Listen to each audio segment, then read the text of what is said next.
नमस्कार साथियों, कैसे हैं आप सभी। उम्मीद करता हूं कि आप स्वस्थ होंगे, सुखी होंगे और प्रसन्न होंगे। जीवन में सबसे ज़्यादा महत्वपूर्ण है कि आप अपने लक्ष्य के प्रति कितने ज़्यादा समर्पित हैं, आप लक्ष्य के प्रति कितने ज़्यादा भूखे हैं। अगर आपको कोई गोल प्राप्त करना है, कोई लक्ष्य आपने बनाया है, तो उसके प्रति कितने समर्पित हैं, कितनी जो है उसको पाने की इच्छा है। और जितनी ज़्यादा उसको पाने की इच्छा होगी, उतना ही ज़्यादा आप उसके प्रति काम करेंगे।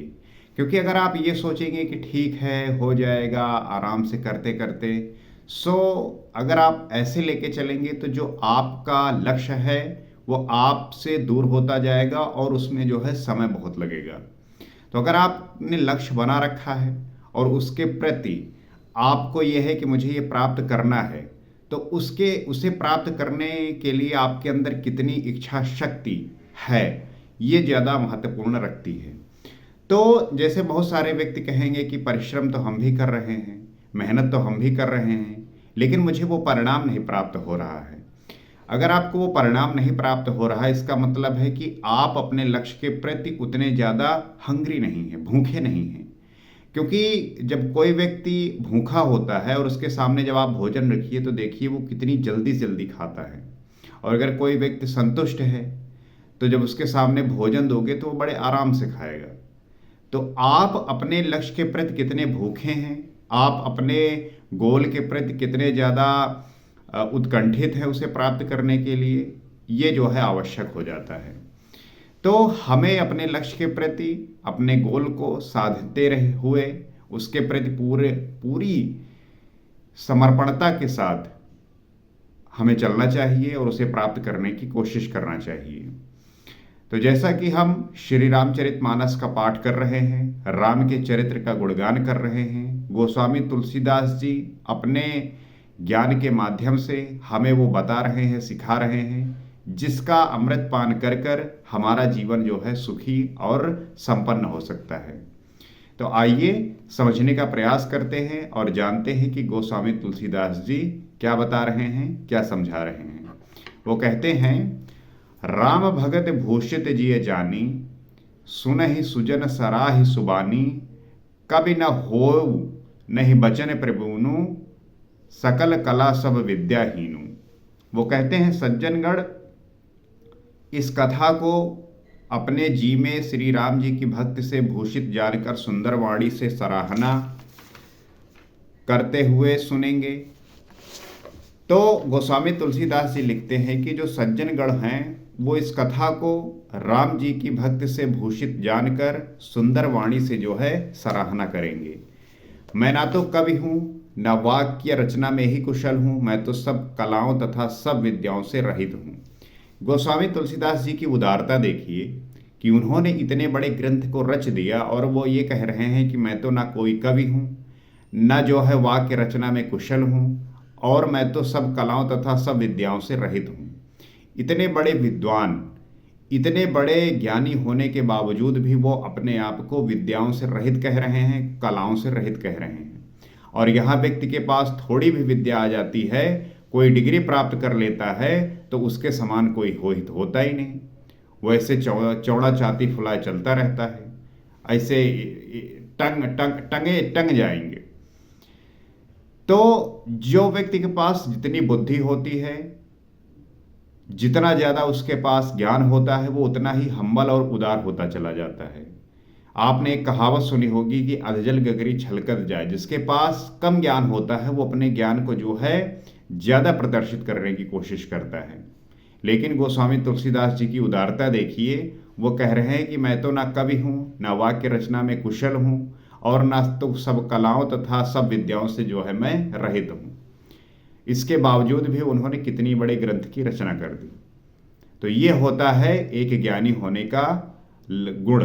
तो आपको भी उनसे ये गुण सीखना है कि आपको अहंकार नहीं करना, बड़े से बड़े काम करने के बाद भी आपको कुछ नहीं पता, ये भाव सदा रखना है। आगे कहते हैं, आखर अर्थ अलंकृति नाना, छंद प्रबंध अनेक विधाना, भाव भेद रस भेद अपारा, कवित दोष गुण विविध प्रकारा। को कहते हैं नाना प्रकार के अक्षर, अर्थ और अलंकार, अनेक प्रकार की छंद रचना, भावों और रसों के अपार भेद और कविता के भांति भांति के गुण दोष होते हैं। वो ये बताने की कोशिश कर रहे हैं कि जब कोई व्यक्ति ये रचना करता है तो उसमें क्या क्या जो है चीज़ें उपलब्ध होती हैं।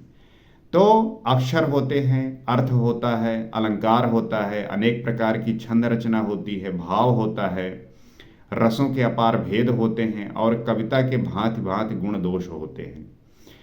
कवित विवेक एक नहीं मोरे, सत्य कहो लिख कागद कोरे।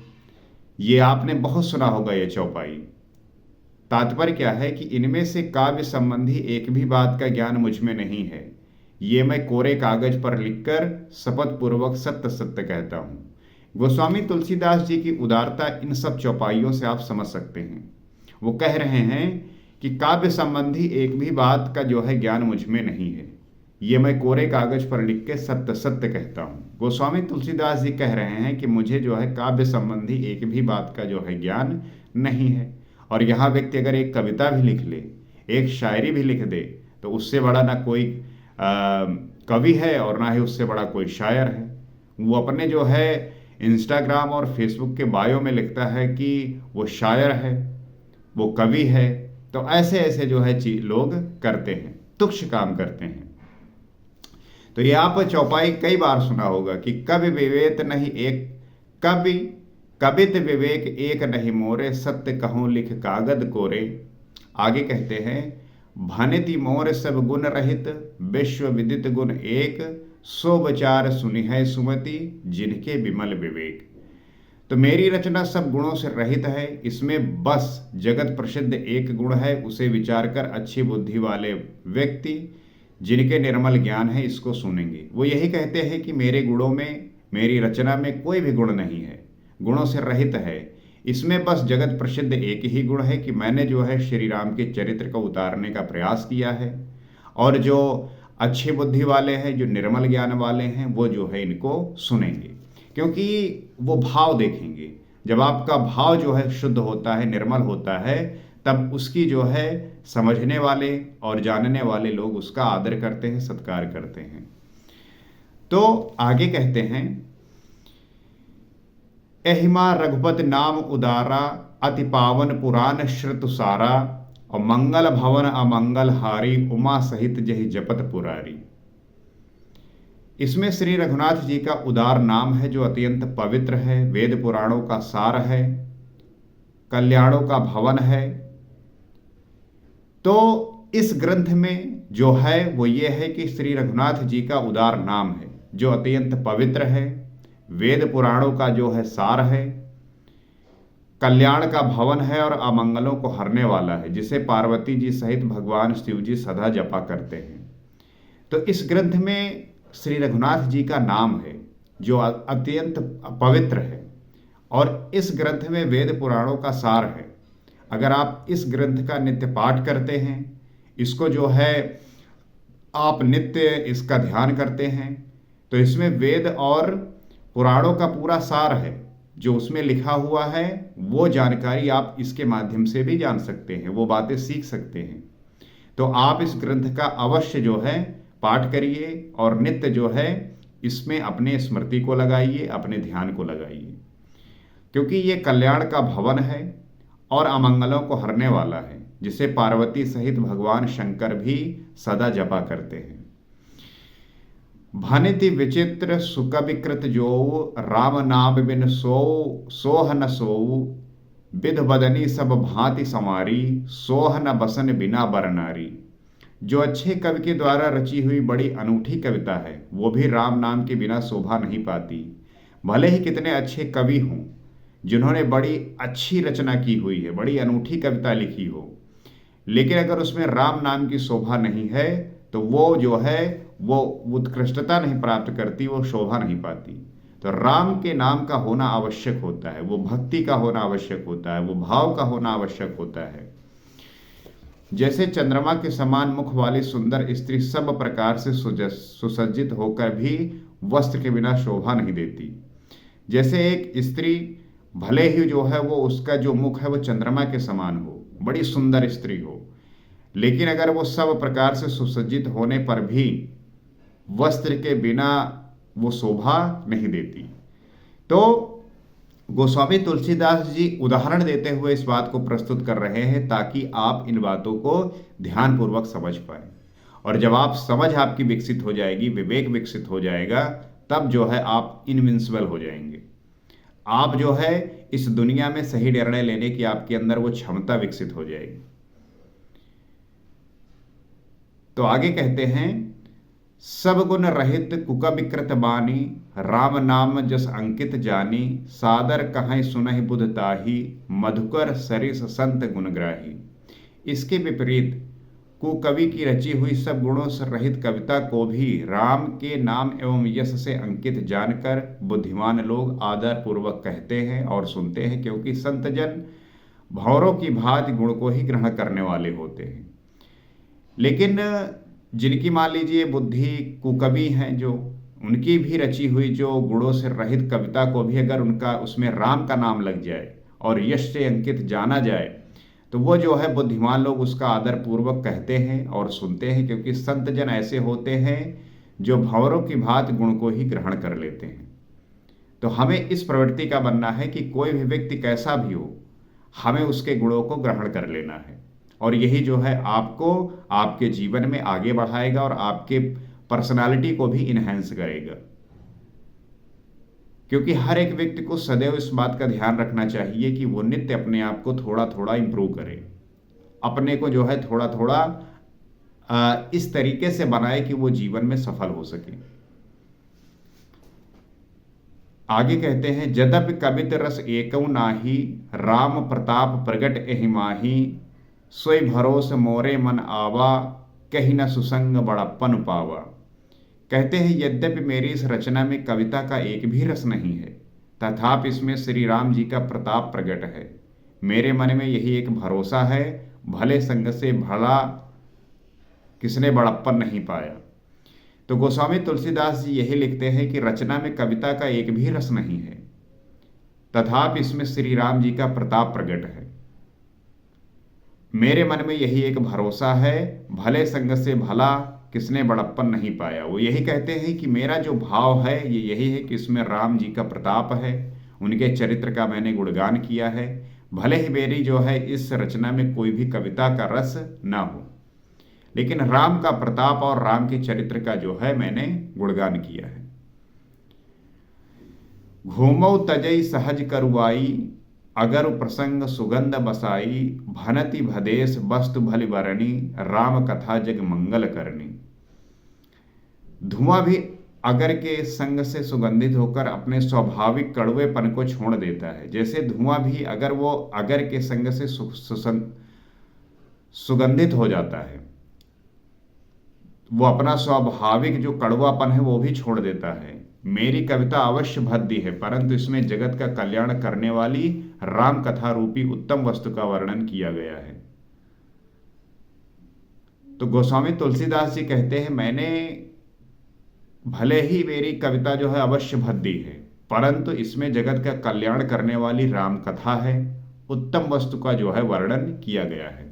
तो आप इस राम कथा का जो है रसपान करके अपने जीवन में सफल हो सकते हैं, अपने जीवन को सार्थक बना सकते हैं। आगे कहते हैं, मंगल करनी कलिमल हरणी, तुलसी कथा रघुनाथ की, गतिक्रूर कविता सरित की, जो सरित पावन पाथ की, प्रभु सुजस संगति भनति भली हुई हैं, सुजन मन भावनी, भव अंग भूति मसान की, सुमरत सुहावनी पावनी। तुलसीदास जी कहते हैं कि श्री रघुनाथ जी की कथा कल्याण करने वाली है, कलयुग के पापों को हरने वाली है। मेरी इस भद्दी कविता रूपी नदी की चाल पवित्र जल वाली नदी गंगा जी की चाल की भांति टेढ़ी है। प्रभु श्री रघुनाथ जी के सुंदर यश के संग ये कविता सुंदर और सज्जनों के मन को भाने वाली हो जाएगी। शमशान की अपवित्र राख भी श्री महादेव जी के अंग से संग से सुहावनी लगती है और स्मरण करते ही पवित्र करने वाली होती है। गोस्वामी तुलसीदास जी अपनी रचना को भद्दी कह रहे हैं। वो कह रहे हैं कि मैं कोई कविता जो है, मेरी कविता इतनी सुसज्जित नहीं है, लेकिन इसमें श्री रघुनाथ जी के सुंदर यश का जो है मैंने गुणगान किया है। और श्री रघुनाथ जी की जो कथा है वो कल्याण करने वाली है और कलयुग के पापों का जो है नाश करने वाली है। तो श्री रघुनाथ जी के सुंदर यश से सज्जनों के मन को भाने वाली हो जाएगी और शमशा जैसे शमशान की अपवित्र राख भी महादेव जी के अंग से संग से लगकर वो सुहावनी लगती है और स्मरण करते ही पवित्र करने वाली होती है। तो उसी प्रकार ये कथा भी है कि राम के चरित्र का जब आप उनके चरित्र को सुनेंगे समझेंगे तब ये भी जो है बहुत उपयोगी हो जाएगी। प्रिय लागहि अति सबहि मम भनित राम जस संग दारु विचार की करई को बंदे मलय प्रसंग। श्री राम जी के यश के संग से मेरी कविता सभी को अत्यंत प्रिय लगेगी। जैसे मलय पर्वत के संग से काष्ठ मात्र चंदन बनकर वंदनीय हो जाता है, फिर क्या कोई काठ का विचार करता है। तो श्री राम जी के यश के संग से मेरी कविता सभी को अत्यंत प्रिय लगेगी। जैसे मलय पर्वत के संग से जो काष्ठ मात्र होता है वो भी चंदन बनकर वंदनीय हो जाता है, फिर क्या कोई काठ का विचार करता है, कोई नहीं करता। तो उसी प्रकार से मेरे ये जो है कविता का भी भाव होगा और इससे जो है लोगों को आनंद मिलेगा। श्याम सुरभ पय बिसदयति गुनद करहि सब पान गिरा ग्राम सिय राम जस गाँव ही सुनहि सुजान। श्यामा गौ काली होने पर भी उसका दूध उज्जवल और बहुत गुणकारी होता है। भले गाय काली हो लेकिन जो उसका दूध होता है वो ही उज्जवल होता है और बहुत ही गुणकारी होता है। यही समझकर सब लोग उसे पीते हैं। इस तरह गंवारों भाषा में होने पर भी सीताराम जी के यश को बुद्धिमान लोग बड़े चाव से गाते हैं और सुनते हैं। यही समझकर कि काली गाय है, उसका जो दूध है वो उज्जवल होता है और गुणकारी होता है, इसी वजह से सब पीते हैं। इसी तरह ये गंवारों भाषा होने पर भी श्री सीता राम जी के यश को जो है बुद्धिमान लोग बड़े चाव से गाते हैं और सुनते हैं। और आप देखते होंगे कि इस ग्रंथ का जो है दिन रात जो है पाठ होता है, लोग इसको जो है गाते हैं, इससे सीखते हैं और इसको सीखते हुए अपने जीवन में बहुत ही उत्कृष्टता को प्राप्त करते हैं। तो जो राम का चरित्र है वो चरित्र सुनते हुए समझते हुए आप जो है अपने जीवन को भी सार्थक और बहुत ही उपयोगी बना सकते हैं, क्योंकि वो गुण है, उन्हीं गुणों को ग्रहण करना है और उन्हीं गुणों का रसपान करते हुए अपने जीवन में सारे अच्छे गुणों को ग्रहण करते हुए सारे जो दोष हैं उनको नष्ट करना है और अपने जीवन में बहुत ही आनंद से जीना है। तो गोस्वामी तुलसीदास जी द्वारा रचित श्री रामचरितमानस का पाठ हर एक व्यक्ति को करना चाहिए, करना ही होगा, क्योंकि इस कलयुग में सारे क्लेशों का, सारे पापों का नाश करने वाली है। जब आप इसका पाठ करेंगे तो आपके भीतर जो है बहुत सारे परिवर्तन स्वतः ही अच्छे अच्छे परिवर्तन, गुणकारी परिवर्तन होंगे। आप जो है गुणों के पुंज हो जाएंगे। तो आइए साथ में मिलकर श्री राम जी के चरित्र का गुणगान करते हैं और मिलकर हम उनके चरित्र को जानते हैं और अपने जीवन में ही उतारते हैं। तो इस एपिसोड में इतना ही। अगले एपिसोड में राम के चरित्र का गुणगान हम आगे करेंगे। नमस्कार।